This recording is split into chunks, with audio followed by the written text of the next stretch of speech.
ಅಕ್ಕ ಹಂಗೆ ಅನ್ಬಾರ್ದವ. ಲಕ್ಷ ಬಟ್ಲು ಮಂದ್ಯಾಗ ನಾ ಏನೂ ಅಂದಿಲ್ಲ, ನಾ ಏನೂ ಮಾತಾಡಲಿ ಅಂದಿರಿ. ಈ ನಾಡಿಗೆ ಹುಲಿ ಅಂತ ಮಕ್ಕಳನ್ನು ನೀಡಿದ ತಾಯಂದಿರಿಗೆ ನಮಸ್ಕಾರ. ಹುಲಿ ಅಂತಿದ್ದ ಗಂಡನನ್ನು ಹೆಬ್ಬುಲಿಯಂತೆ ಮಾಡಿದ ತಾಯಂದಿರಿಗೆ ಶಿರಸಾಷ್ಟಾಂಗ ನಮಸ್ಕಾರ. ಈಗ ನೋಡ್ರಿ, ಇಷ್ಟ ತಾಯಂದಿರು ಹೊಗಳಿನಲ್ಲ, ಇಷ್ಟು ಹೊಗಳಿದ್ರೂ ನೀವು ಚಪ್ಪಾಳಿ ತಟ್ಟಲಿಲ್ಲ. ಕೇಳಿ ಕೇಳಿ ಬಡಿಸ್ಕೋಬೇಕು ನಾವು, ಕಾಲ ಭಾಳ ಸಮ.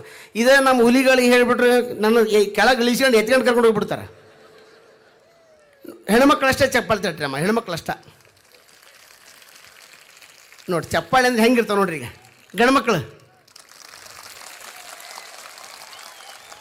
ಅವು ಹುಲಿನೇ. ಅವು ಜಾತ್ರೆಯಾಗಿದ್ರು ಹುಲಿನೇ, ಮನೆಯಾಗಿದ್ರು ಹುಲಿನೇ, ಹೊರಗಿದ್ರು ಹುಲಿನೇ.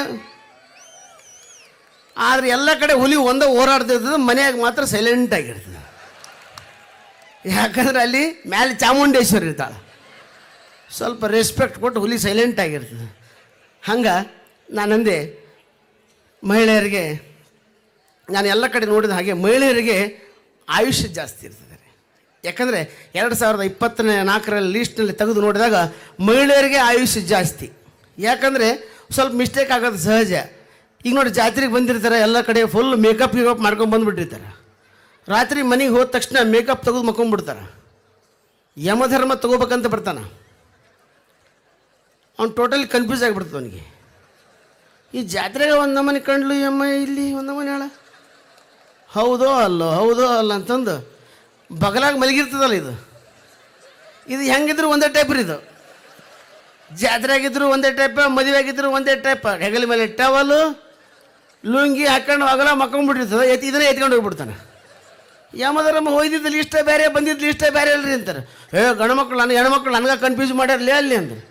ಅವ್ನು ಚಲೋ ಮೇಕಪ್ ಮಾಡ್ಕೊಂಡು ಬರ್ತಾರೆ. ಅಲ್ಲಿ ಮನೆಗೆ ಹೋದ ತಕ್ಷಣ ತೆಗೆದು ಬಿಡ್ತಾರೆ. ಯಾರು ಗೊತ್ತಾಗದಲ್ಲ, ಕೈ ಸಿಕ್ಕರಿಗೆ ಕಳ್ಕೊಂಡು ಬಂದುಬಿಡ್ತೀನಿ ಅಂತಾರೆ. ಹಾಗೇನಿಲ್ಲ. ಆದರೆ ಇಲ್ಲಿ ಫೋಟೋಗ್ರಾಫರಿಗೆ ತುಂಬ ಧನ್ಯವಾದಗಳು.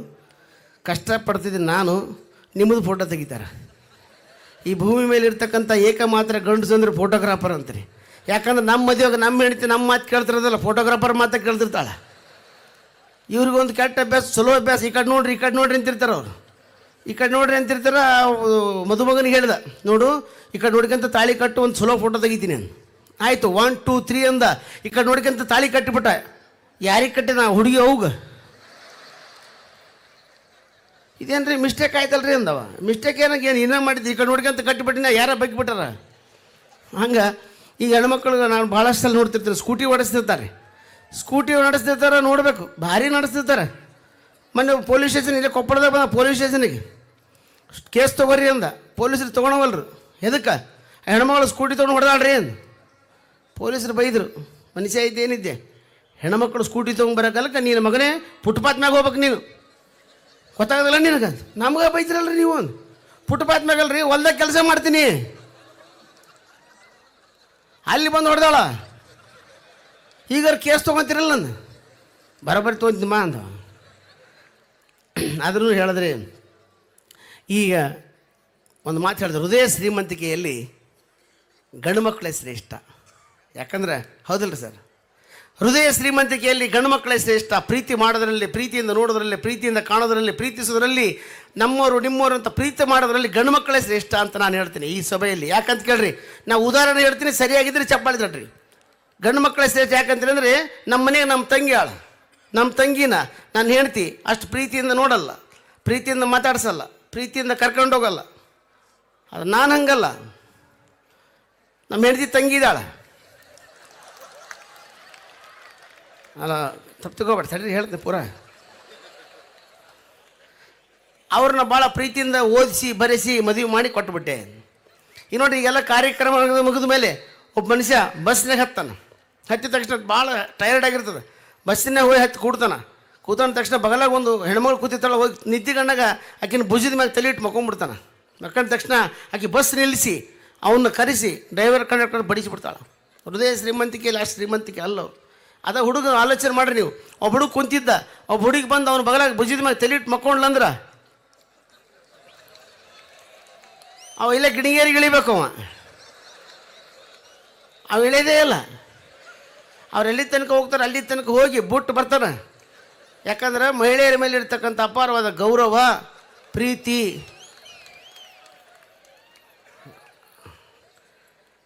ಕಾರ್ಯಕ್ರಮ ಹೋಗ್ಬೇಕಾದ್ರೆ ನಾನು ಮೊದಲು LIC ಏಜೆನ್ಸಿ ಮಾಡ್ತಿದ್ದೆ. ಹೇಳೋಕೆ ನಿಮ್ಗೆ ಘಟನೆ ಹೇಳ್ತೀನಿ. ನಾನು ಭಾಳ ದಿವಸ ಒಂದು ಪಾಲಿಸಿ ಕೊಡ್ತಿದ್ದಿಲ್ಲ. ಯಾರು ಕೇಳಿದ್ರೆ ಕೇಳ್ತಿದ್ದೆ, ಪಾಲಿಸಿ ಕೊಡ್ರಿ ಅಂತ ಕೇಳ್ತಿದ್ದಿಲ್ಲ. ಆದರೆ ಒಬ್ರಿಗೆ ಬೆನ್ನು ಹತ್ತಿದೆ, ಒಂದು ಅಕ್ಕ ಒಂದು ಪಾಲಿಸಿ ಕೊಡಿಸ್ರಿ ಅಣ್ಣವ್ರದ್ದು ಅಂದೆ. ಅಣ್ಣವ್ರು ಅಧ್ಯಕ್ಷ ಆಗಿಬಿಟ್ರು, ಪಾಲಿಸಿ ಕೊಟ್ಬಿಟ್ರು. ಒಂದು 5 ಲಕ್ಷ ಪಾಲಿಸಿ ಮಾಡಿಸಿದ ಮ್ಯಾಗ ಅದು ಏನು ನನ್ನ ದೈವನೂ ಗೊತ್ತಾಗಲಿಲ್ಲ. ಅವ್ರು 6 ತಿಂಗಳದಾಗ ಹೋಗ್ಬಿಟ್ರು. ನಾನು ಅವ್ರ ಮನೆಗೆಲ್ಲ ಚೆಕ್ ಪಾಕ್ ಹೋಗಿ ಕೊಟ್ಟ ಮೇಲೆ ನನಗನ್ನಿಸ್ತು, ಯಾಕಾರ ಹಿಂಗೆ ಆಗಿಬಿಡ್ತಪ್ಪ, ಕೆಟ್ಟ ಘಟನೆ ಅಂದೆ. ಅವ್ರು ನನಗೆ ಫೋನ್ ಮಾಡಿದರು, ಅಣ್ಣ ಮನೆಗೆ ಬಾ ಅಂದರು. ನಾನು ಎದೆ ಹೊಡೆದ್ಬಿಡ್ತು. ಏನಾಯ್ತಪ್ಪ ಇದು ಅನ್ಕೊಂಡೆ. ಮನೆಗೆ ಹೋದೆ, ನೋಡ್ತೀನಿ 150 ಮಂದಿ ಹೆಣ್ಮಕ್ಳು ಕುಂತ್ಬಿಟ್ಟಾರ. ಎದೆ ಹೊಟ್ಟುಂಬಂತ, ಏನಪ್ಪ ಇಷ್ಟು ಮಂದಿ ಹೆಣ್ಮಕ್ಳು ಸೇರ್ಯಾರ. ಅಕ್ಕ ಏನಾಯ್ತಕ್ಕ ಅಂದೆ. ಆಕೆ ಮೈಕ್ ತೊಗೊಂಡ್ಲು. ಮಾತೆಯರೇ, ಮಹಿಳೆಯರೇ, ನಾವೆಲ್ಲರೂ ಇವತ್ತು ಒಗ್ಗಟ್ಟಾಗಬೇಕಾಗಿದೆ. ಅಣ್ಣನ ಕರೆಸಿದ್ದೀನಿ ನಾನು. ಏನಕ್ಕ ಏನು ಮಾಡ್ತೀರಿ ಅನ್ನ. ಇಷ್ಟು ಮಂದಿ ಹೆಣ್ಮಕ್ಳು LIC ಪಾಲಿಸಿ ಮಾಡಿಸ್ತೀನಿ ಅಂತ ಹೋಗಿದ್ರು. ನಾನು ಬೇಡ ಅಂತ ತಡೆ ಹಿಡ್ದೀನಿ. ಯಾಕ? ಅಣ್ಣನ ಕೈಗುಣ ಚಲೋ ಅದ, ಅಣ್ಣನ ತಲೆ ಮಾಡಿಸ್ರಿ, ಅಣ್ಣ 6 ತಿಂಗಳದಾಗ ರಿಸಲ್ಟ್ ಕೊಡ್ತಾನ ಅಂದ.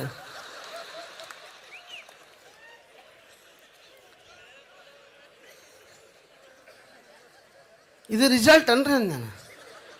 ಅಕ್ಕ ಪಾಲಿಸಿ ಚಲೋ ಮಾಡಿಸ್ತಾನೆ ಅಂತ ಹೇಳ್ಬೇಕವ, ರಿಸಲ್ಟ್ ಕೊಡ್ತಾನಂದ್ರೆ ಹೆಂಗಿದೆ ಅಂದೆ. ಇಲ್ಲಿಲ್ಲ, ಬೇರೆ ಕಡೆ ಹೊಂಟಿದ್ರು ಇವರು. ನಾನು ಗಟ್ಟಿ ಧೈರ್ಯ ಮಾಡೀನಿ, ಯಾಕಂದ್ರೆ ನಿನ್ನ ಮೇಲೆ ನನಗೆ ವಿಶ್ವಾಸ ಐತೆ ಅಂದ್ಲಕ್ಕೆ. ಈ ವಿಶ್ವಾಸ ಬೇರೆ ಮ್ಯಾಗ ಇದ್ರ ಮ್ಯಾಗ ಇಡಬೇಡ ಅಂದೆ. ಹಂಗೆ ನಾನು ಏನಂದ್ರೆ ಕಾರ್ಯಕ್ರಮಕ್ಕೆ ಹೋಗ್ಬೇಕಾದ್ರೆ ಇವತ್ತು ನಮ್ಮ ಚಂದ್ರಣ್ಣವ್ರು ಕರ್ಕೊಂಡು ಬಂದರು. ಮುಂಜಾನೆ ಗುರುಗಳು ಆಶೀರ್ವಾದ ಮಾಡಿದರು. ಅದಕ್ಕೆ ಅದೃಷ್ಟ, ಅದು ಅದೃಷ್ಟ, ಯಾರಿಗೆ ಹೆಂಗೆ ಬೇಕಾದ್ರೂ ಬರ್ಬೋದು ಅಂತ ಹೇಳ್ತಾ, ಇವತ್ತಿಂಥ ಭವ್ಯವಾದ ಪವಿತ್ರವಾದ ವೇದಿಕೆ, ಇದ್ದ ಮನುಷ್ಯ ದೊಡ್ಡದು ಕಾಣದ ಸಿನಿಮಾದಲ್ಲಿ, ಇದ್ದ ಮನುಷ್ಯ ಸಣ್ಣದು ಕಾಣದ TVಯಲ್ಲಿ, ಇದ್ದ ಮನುಷ್ಯ ಇದ್ದಂಗೆ ಕಾಣದ ಇಂಥ ಭವ್ಯವಾದ ಪವಿತ್ರವಾದ ವೇದಿಕೆಯಲ್ಲಿ ಇಂಥ ವೇದಿಕೆಯನ್ನು ಕರೆಳಿಸ್ಕೊಟ್ರು ಗುರುಗಳಿಗೆ ತುಂಬ ಹೃದಯದ ಅನಂತ ನಮಸ್ಕಾರಗಳು ಹೇಳ್ತಾ, ಒಂದು ಸಾರಿ ಗಂಗಾವತಿಗೆ ಗುರುಗಳು ಬಂದಿದ್ದರು. ಬಂದಾಗ ನಾನು ಏನು ಮಾಡಿದೆ, ಮನೆಯಾಗ ಊಟಕ್ಕೆ ಕೂತ್ಕೊಂಡಿದ್ದೆ. ನನ್ನ ಹೆಂಡ್ತಿಗೆ ಅಂದೆ, ಸ್ವಲ್ಪ ಬಿಸಿ ಅನ್ನ ಹಾಕಿದ್ದು, ಸ್ವಲ್ಪ ತುಪ್ಪ ತೊಗೊಂಬ ಅಂದೆ. ತುಪ್ಪ ಎಲ್ಲ ಆಗೋಗೈತೆ ಅಂದ್ಲು. ನಾನಂದೆ 15 ದಿವಸದಿಂದ 1 kg ತಂದೀನಿ, ಆಗಿ ಹೋಗೈತೆ ಅಂತೀಯಲ್ಲ, ಆ ಗಿಂಡೆಗೆ ಐತೆ ಒಳಗಂದೆ. ಎಲ್ಲೈತೆ ಗಿಂಡೆಗೆ? ಇಲ್ಲ, ಆಗಿ ಹೋಗೈತೆ ಅಂದ್ಲು. ಐತೆ ನೋಡು ಅಂದೆ. ಇಲ್ಲೋ ಅಂತ ನೋಡಿ ಗಿಂಡೆ ಒಗೆದ್ಬಿಟ್ಲು. ಬಂದು ಹಣಿಗೆ ಬಂದು ರಪ್ಪ ಅಂತ ಬಿತ್ತು, ದೊಡ್ಡ ಗುಮಟಿ ಆಗಿಬಿಡ್ತು ಹಣಿಗೆ. ನಾನು ತಕ್ಷಣ ಅಪ್ಪರು ಬರ್ರಿ ಅಪ್ಪರ ಅಂತಂದೆ. ಮನೆಗೆ ಬಂದರು, ಕೂತ್ಕೊಂಡಿದ್ರು. ನನ್ನ ಪಾದಕ್ಕೆ ನಮಸ್ಕಾರ ಮಾಡಿ ಹಿಂಗೆ ನೋಡಿದೆ, ನನ್ನ ಹಣಿಗೆ ಒಂದು ಗುಮಟಿ ಆಗಿಬಿಟ್ಟಿತ್ತಲ್ಲ. ಅಪ್ಪರು ಅಂದರು, ಏನಾಗೈತಿ ಅಂದ್ರೆ, ಇಲ್ರಿ ಅಪ್ಪರಿಗೆ ಮತ್ತೆ ಹೆಂಗೆ ಹೇಳ್ಬೇಕು, ಹೇಳ್ತಿ ಬಡ್ದಾಳ ಅಂತಂದು. ಬಾಗಲು ಬಡ್ದೈತಿ ರೀ ಅಪ್ಪರ ಅಂದ್ರೆ. ಆವಾಗ ಅವ್ರಂದರು, ಏನಿಲ್ಲ ತಮ್ಮ, ಒಂದು ಕೆಲಸ ಮಾಡು, ಅರಿಶಿನ ಐತನ ಮನ್ಯಾಗ ಅಂದರು. ಹ್ಞೂ ರೀ ಅಪ್ಪರ. ಅರಿಶಿನ ತೊಂಬ, ಅದ್ರಾಗ 2 ಚಮಚ ತುಪ್ಪ ಹಾಕಿ ಅಂದರು.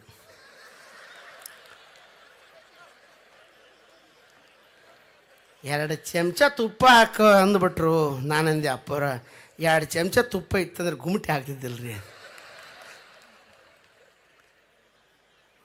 ಹಂಗೆ ಭಾಳ ವರ್ಷ ಮದುವೆ ಆಗಲಿಲ್ಲ ಅಂದ್ರೆ ಮನುಷ್ಯನ ಟೆನ್ಷನ್ ಆಗ್ತದೆ ರೀ. ನನಗೆ 40 ವರ್ಷ ಆಗಿತ್ತು. ಪೂರ ದಪ್ಪದನ ಅಂತ ಎಲ್ಲರೂ ಕೈ ಬಿಟ್ಬಿಟ್ಟಿದ್ರು. ಹಾಗಾಗಿ ಲಾಸ್ಟಿಗೆ ಈ ಕಾರ್ಯಕ್ರಮ ಮೊದಲೇ ಹೇಳಿದೆ, ಈ ಕಾರ್ಯಕ್ರಮಕ್ಕೆ ಭಾಗವಹಿಸಿದಂಥ ಎಲ್ಲ ಆಗಮಿಸಿರ್ತಕ್ಕಂಥ ಎಲ್ಲ ಅಕ್ಕ ತಂಗಿಯರಿಗೆ ಅಂದೆ, ಒಬ್ಬರನ್ನ ಬಿಟ್ಟು ನಮ್ಮ ಹೆಂಡ್ತಿನ ಬಂದು ಕುಂತಾಳ್ರಿ. ಹಾಗಾಗಿ ನಾನು ಕನ್ಯೆ ನೋಡಿದ್ರೆ ಯಾರು ನೋಡಿದ್ರು ಬೇಡ ಅಂದರು, ಬಿಟ್ಬಿಟ್ಟಿದ್ರು. ನನಗೆ ಹೇಳಿದ್ರು, ನೀವು ಭಾಳ ಮಾತಾಡ್ತೀವಿ, ಮೈಕ್ ಕಂಡಾಗ 40 ನಿಮಿಷ ಮಾತಾಡ್ತಿದ್ದಿ, ಹಾಗಾಗಿ ಯಾರೂ ಮಾತಾಡ್ಕೊಳವಲ್ರು, ಈ ಒಂದು ಹುಡುಗಿ ತೋರಿಸ್ತೀನಿ, ಒಟ್ಟು ಮಾತಾಡಬೇಡ ಅಂದ್ಲು. ಹೋಗಿ ಕುಂತೆ, ಆಕಿನ ಬಂದು ಕುಂತಲು. ನಾನು ನೋಡಿದ್ಲು, ನಾ ಆಕಿನ ನೋಡಿದೆ, ನಾನು ಮಾತಾಡಲಿಲ್ಲ. ಒಳಗೆ ಹೋಗಿ ಬೇರೆ ನ್ಯೂಸ್ ಪಾಸ್ ಮಾಡಿಬಿಟ್ರು. ಹುಡುಗ ಮೂಕಾನ ಅಂದ್ಲು. ಮೂಕಾನಂದ್ಕೊಂಡು ಟೆನ್ಷನ್ ಆಗಿಬಿಡ್ತೀನಿ ನನಗೆ. ನಾನು ಹೆಂಗೆ ಈಗ ಪ್ರೂಫ್ ಮಾಡಿ ತೋರಿಸ್ಬೇಕು ಮೂಕಲ್ಲ ಅಂತ ಹೇಳ್ಕೊಂಡು. ನಮ್ಮ ಮಾಮ ಅಂತ ಮಾತಾಡ್ಸಂದ. ಬಂದು ಕುಂತಲು, ಟೆನ್ಷನ್ ಆಗಿಬಿಟ್ಟಿತ್ತು. ಮಾತಾಡಿಸಿದೆ, ಅಕ್ಕರ ಆರಾಮ್ ರೀ ಅಂದೆ. ಆರಾಮ್ ಬರ್ರಿ ಅಣ್ಣಾರ ಅಂದ್ರೆ. ಏನು ಮನುಷ್ಯ ಅಲ್ಲಿ ಕನ್ಯೆ ನೋಡೋಕೆ ಬಂದು ಅಕ್ಕರ ಆರಾಮ್ ಅಂತೆಲ್ಲ. ಮತ್ತು ಏನು ಮಾಡ್ಬೇಕ್ರಿ, ಮಾತು ಟೆನ್ಷನಾಗಿ ಬರಲಿಲ್ಲ. ಬೇರೆ ಏನ್ರಿ ಮಾತಾಡ್ಸೋ ಅಂದೆ. ಎಷ್ಟು ಮಂದಿ ಅಣ್ತಂಬ್ರಿ ಅಂದೆ. 3 ಇದ್ದರು, ಈಗ 4ನೇದ ಬಂದು ಸಿಕ್ಕಾನ ಅಂದ್ರೆ. ಹಂಗೂ ಹಿಂಗೆ ಭಾಳ ಎಕ್ಕಲಾಡಿ ಮದುವೆ ಆದ್ರಿ. ಮದುವೆ ಆದ್ಮೇಲೆ ಅವತ್ತಿನ ದಿವಸ ನಮ್ಮ ಮನೆ ಎದುರಿನ ಒಬ್ಬ ಮದುವೆ ಆಗ್ಯಾನ. ಅವ್ನು ದೊಡ್ಡ ಲೆಕ್ಕ 8 ಗಂಟೆಗೆ ಒಂದು ಚೇರ್ ಹಾಕ್ತಿದ್ದ. 8 ಗಂಟೆ 5 ನಿಮಿಷಕ್ಕೆ ಹೆಂಡ್ತಿ ಕರ್ಕೊಂಬಂದು ಕೂಡಿಸಿದ್ದ. 8 ಗಂಟೆ 10 ನಿಮಿಷಕ್ಕೆ ದೊಡ್ಡ ಪುಟ್ಟಿ ಹೂವು ತಂದು ಹೆಂಡ್ತಿ ಮೇಲೆ ಹಾಕ್ತಿದ್ದ. ಇದು ನನ್ನ ಹೆಂಡ್ತಿ ನೋಡ್ಬಿಟ್ಲು. ನೀವು ಹಂಗೆ ಮಾಡ್ರಿ ಅಂದ್ಲು. ಯಾರಿಗೆ ಮಾಡ್ಬೇಕು, ನಾವೊಂದು ಶ್ರೀಮಂತರಲ್ಲ ಏನಲ್ಲ. ನಾನು ಹುಡುಕಾಡಿದೆ, ಅಯ್ಯಪ್ಪ ಏನ್ಲೇ ಎಂಥ ಟೆನ್ಷನ್ ಮಾಡಿದ್ದಿ, ನಿಂದು ಏನು ಬಿಸ್ನೆಸ್ ಅಂದೆ. ನಾನು ಅವಾಗ ಕಾರ್ಯಕ್ರಮ ಮಾಡ್ತಿದ್ದಿಲ್ಲ, ನಾನು ಬಿಸ್ನೆಸ್ ಮಾಡ್ತಿದ್ದೆ. ಅವ ಹೇಳಿದ, ನಂದು ಹೂವಿನ ಅಂಗಡಿ ಅದ್ರಿ, 8 ಗಂಟೆ ತನಕ ಎಷ್ಟು ಆಗ್ತದೆ ಅಷ್ಟು ಮಾಡ್ತೀನಿ, ಉಳಿದದ್ದು 8 ಗಂಟೆ 5 ನಿಮಿಷಕ್ಕೆ ಹೋಗ್ತೀನಿ, ನಾನು ಹೆಂಡ್ತಿ ಮೇಲೆ ಹಾಕ್ತೀನಿ ಅಂದವ. ಎಂಥ ಪುಣ್ಯಾತ್ಮಲೇ ಅಂದೆ. ನಾನು ಹೆಂಡ್ತಿಗೆ ಹೋಗಿ ಹೇಳಿದೆ, ಯಾವೊಂದು ಹೂವಿನ ಅಂಗಡಿ ಅದ, 8 ಗಂಟೆ ತನಕ ಎಷ್ಟು ಆಗ್ತದೆ ಅಷ್ಟು ಮಾರ್ತಾನೆ. ಅದಾದಮೇಲೆ ಹೋಗಿ ಹೆಂಡ್ತಿ ಮೇಲೆ ಹಾಕ್ತಾನೆ. ನಂದು ಕಾರ್ಪೊರೇಟ್ ಬಿಸ್ನೆಸ್ ಅದ, ಹೆಂಗೆ ಮಾಡಲಿ?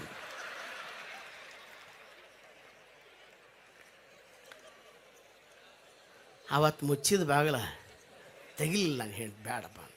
ಅದಕ್ಕೆ ನಮ್ಮನ್ನು ಎಲ್ಲರ ಕಡೆ ಹಾಕ್ತಿದ್ದು. ನಮ್ಮ ಫ್ರೆಂಡ್ ಒಬ್ಬ ಪೊಲೀಸ್ ಅಪಾರ್ಟ್ಮೆಂಟಾಗನೆ ಏನು ಕೇಳ್ತೀವಿ ಅದೇ ಗುಂಗಿನಾಗಿರ್ತೀವಿ. ಈಗ ನೋಡಿರಿ, ಇದಾದ ಮೇಲೆ ಒಂದು ತಿಂಗಳುಗಳ ಕಾಲ ಇದೇ ಸೌಂಡ್ ಕೇಳ್ತಿದ್ದು. ಜನ ಇದರ ಕಣ್ಣು ಮುಂದೆ ಕಣ್ಣು ಕಟ್ಟಿದಂಗೆ ಆಗ್ತದೆ.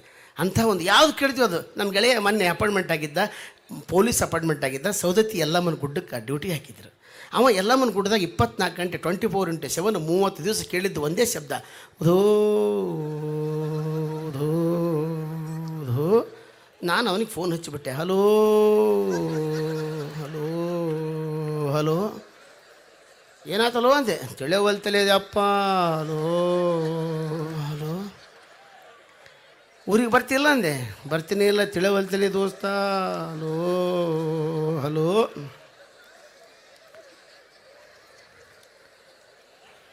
ಕೊನೆಯ ಒಂದು ಸನ್ನಿವೇಶವನ್ನು ಹೇಳಿ ಅಪ್ಪಾರ ಮತ್ತು ಮುಂದಿನ ಕಾರ್ಯಕ್ರಮಕ್ಕೆ ಅನುವು ಮಾಡಿಕೊಡ್ತೀನಿ ಅಂತ ಹೇಳ್ತಾ, ಹೇಳಿಕೊಟ್ಟ ಮಾತು ಕಟ್ಟಿಕೊಟ್ಟ ಬುತ್ತಿ ಬಹುದಿನಗಳ ಕಾಲ ಇರೋದಿಲ್ಲ.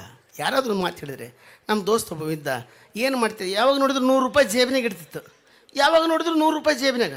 ನಾನು ಅಂದೆ, ಅಲ್ಲೋ ಯಾವಾಗ ನೋಡಿದ್ರು 100 ರೂಪಾಯಿ ಜೇಬಿನಾಗ ಇಟ್ಟಿರ್ತೀಯಲ್ಲ ನೀನು, ಏನು ಊಟ ಗಿಟ್ಟ ಮಾಡ್ತಿಲ್ಲ? ಮಾಡ್ತೀನಿ, ಮಾಡಿದ್ರೆ 100 ರೂಪಾಯಿ ಇರ್ತಾವೆ ನನಗೆ. ಹೆಂಗೆ? ಏನಿಲ್ಲ, ನಾನು ಹೋಟ್ಲಿಗೆ ಹೋಗ್ತೀನಿ, ಹುಡುಕಾಡ್ತೀನಿ, ಚಲೋದು ಹೋಟ್ಲ್ ಲಾಸ್ಟಿಗೆ ಸಿರಾ ತೊಗೊಂಬಲ್ಲೆ ಅಂತೀನಿ. ಸಿರಾ ತರ್ತಾನೆ, ಇಟ್ಕೊಳ್ಳೋ ಒಂದು ನೊಣ ಹೊಡಿತೀನಿ, ಸಿರದಾಗ ಹಾಕ್ತೀನಿ, ಗಲಾಟೆ ಮಾಡ್ತೀನಿ. ಎಂತ ಸ್ವಚ್ಛತೆಯನ್ನು ಕಾಪಾಡ್ರಿ ಅಂತೀರಿ, ಸಿರದಾಗ ನೊಣ ಹಾಕಿರಿ, ಗೊತ್ತಾಗಲ್ಲ ನಿಮಗೆ. ಬಿಡ್ತೀನಿ. ಅವ ಕರಿತಾನೆ, 100 ರೂಪಾಯಿ ಕೊಡ್ತೀನಿ, ತೊಗೊಂಡು ಹೋಗಿ ಒದಿರಾಡಬೇಡ ಅಂತಾನೆ. ನಾನು ಇಷ್ಟ ಮಾಡ್ತೀನಿ ಅಂದವ. Very good. ಇವನು ಅದೇ ಅದಕ್ಕೆ ಹೇಳಿಕೊಟ್ಟ ಮಾತು ಕಟ್ಟಿಕೊಟ್ಟ ಬುತ್ತಿ ಬಹುದಿನಗಳ ಕಾಲದಲ್ಲಿ ಇವನ ತಲೆ ಒಂದೇ ಕುಂತು ಬಿಡ್ತು. ಸಿರದಾಗ ನೊಣ ಹಾಕಬೇಕು. ಮಧ್ಯಾಹ್ನ ಊಟಕ್ಕೆ ಹೋದ ಮಾಲ್ತೇಶ್ ಕಾಣವಳಿಗೆ ಬಸ್ ಸ್ಟ್ಯಾಂಡ್ ಎದುರಿಗೆ ಕೊಪ್ಪಳದಾಗ ಹೋದ. ಊಟ ತೊಂಬ ಅಂದ, ತಂದ. ಶೇಂಗಾದೊಳಗೆ ತೊಂಬ ಅಂದ, ಎಳ್ಳೊಳಗೆ ಮಾಡಿ ನಾನು ಎಲ್ಲ ಮಾಡಿ, ನಿನಗೇನು ಬೇಕು ಹೇಳಂದು. 2 ತೊಂಬ ಸ್ಯಾಂಪಲ್ ಅಂದ. ತಂದು ಇಟ್ಟ ಮೇಲೆ ಲಾಸ್ಟಿಗೆ ಭಯಂಕರ ಉಂಡ್ಬಿಟ್ಟ. ಸಿರ ತೊಂಬ ಅಂದವ. ಹುಚ್ಚಿದ್ದೇನ ಮನುಷ್ಯ ಐತೆ ಅಂದ. ಸಿರ ಮಧ್ಯಾಹ್ನದಾಗ ಮಾಡ್ತಾರೆ, ಮುಂಜಾನೆ ಮಾಡ್ತೀವಿ ಅಂತ. ಸಿರ ಮಾಡಿಲ್ಲ, ಮತ್ತು ನಾವು ನೊಣ ಎದ್ರಾಗ ಹಾಕ್ಬೇಕು ಅಂದ.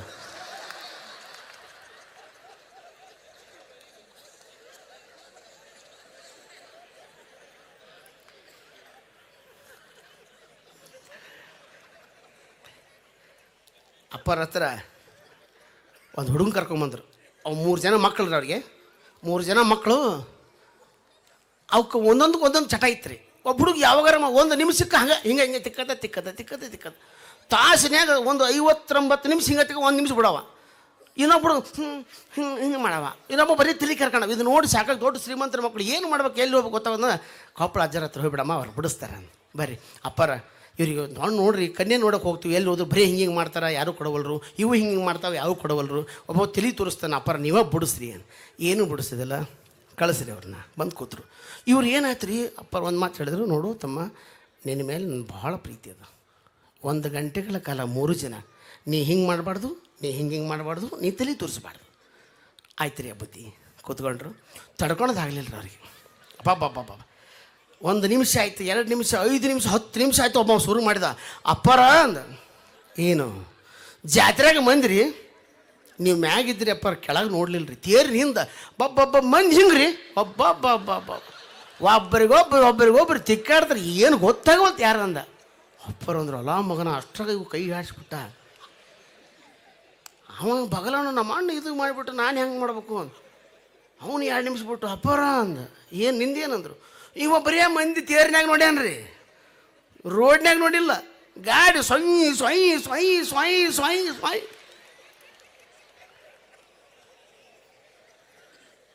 ಗೊತ್ತಾಯ್ತು ಗುರುಗಳಿಗೆ. ಮಕ್ಕಳು ಇದ್ರಾಗ ಇದು ಮಾಡಿಬಿಟ್ರು.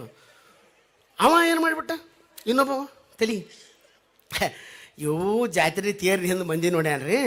ಅವ ರೋಡ್ನಾಗ ನೋಡ್ಯಾನ್ರಿ. ನಾನು ಮಿರ್ಚಿ ಕರಿಯೋದು ನೋಡಿ ತಲೆ ಕೆಟ್ಟು ಹೋಗ್ಬಿಡ್ತೀರಿ ನನಗೆ ಅಂದವ. ಅಂದ್ರೆ ಅವ್ರು ಎಷ್ಟು ಹೇಳಿದ್ರು ಬಿಡು ಅಂತ ಹೇಳಿದ್ರು ಬಿಡು ಕೊಡಲಿಲ್ಲ. ಆದ್ರೆ ಹೇಳಿಕೊಟ್ಟ ಮಾತು ಕಟ್ಟಿಕೊಟ್ಟ ಬುತ್ತಿ ಬಹುದಿನಗಳ ಕಾಲ ಇರೋದಿಲ್ಲ. ಅದು ನಮ್ಮ ಮನಸ್ಸಿಗೆ ತಿಳಿದಾಗ ನಾವು ಬಿಡ್ತೀವಿ ಅಂತ ಮಾತನ್ನು ಹೇಳ್ತಾ ಈಗ ಸದ್ಯ ಮೈಕ್ ಬಿಡ್ತೀನಿ. ಯಾಕಂದ್ರೆ ಕೊಟ್ಟಿರ್ತಕ್ಕಂಥ ಸಮಯ ಗುರುಗಳು ಕರುಣಿಸಿದ್ದಾರೆ, ನನ್ನ ಮೇಲೆ ಪ್ರೀತಿ ಇಟ್ಟು ಈ ವೇದಿಕೆ ಅದೃಷ್ಟ ಅದು ಅದರಿಷ್ಟ ಆ ಇಷ್ಟ ಗುರು ಅಪ್ಪರು ಮನಸ್ಸಿಗೆ ಬಂದು ನಮಗೆ ಕೊಟ್ಟಾರ. ನನಗೆ ತುಂಬ ಹೃದಯದ ಅಭಿನಂದನೆಗಳು. ಈಗಿನ ಜಗತ್ತು ಕಾಲಲ್ಲಿ ಮೆಟ್ಟಲಿಕ್ಕೆ ಚಿಂತಿಲ್ಲ. ಮೊಬೈಲ್ನಾಗ ನೆಟ್ ಇರಬೇಕು, ನೆಟ್ನಾಗ 2G ಇರಬೇಕು, 3G ಇರಬೇಕು, 4G ಇರಬೇಕು, 5G ಇರಬೇಕು. ಆದರೆ ಈ ವೇದಿಕೆ ಮುಖಾಂತರ ಹೇಳಿದಿಷ್ಟೇ, ರೈತ ಕೊಡ್ತಕ್ಕಂಥ ಗಂಜಿ ಬೇಕು, ದೇಶ ಕಾಯೋಕ್ಕೆ ಫೌಜಿ ಬೇಕು, ಮತ್ತು ನಮ್ಮೆಲ್ಲರನ್ನ ಕಾಯೋಕ್ಕೆ ನಮ್ಮ ಅಪ್ಪಾಜಿ ಗೌಸಿದ ಅಪ್ಪಾಜಿ ಅವ್ರು ಬೇಕು ಅಂತ ಹೇಳ್ತಾ ನಾನು ತುಂಬ ಹೃದಯದ ನಮಸ್ಕಾರ ಮಾಡಿ ನನ್ನ ಮಾತು ಮುಗಿಸ್ತೀನಿ. ಎಲ್ಲರಿಗೂ ನಮಸ್ಕಾರ.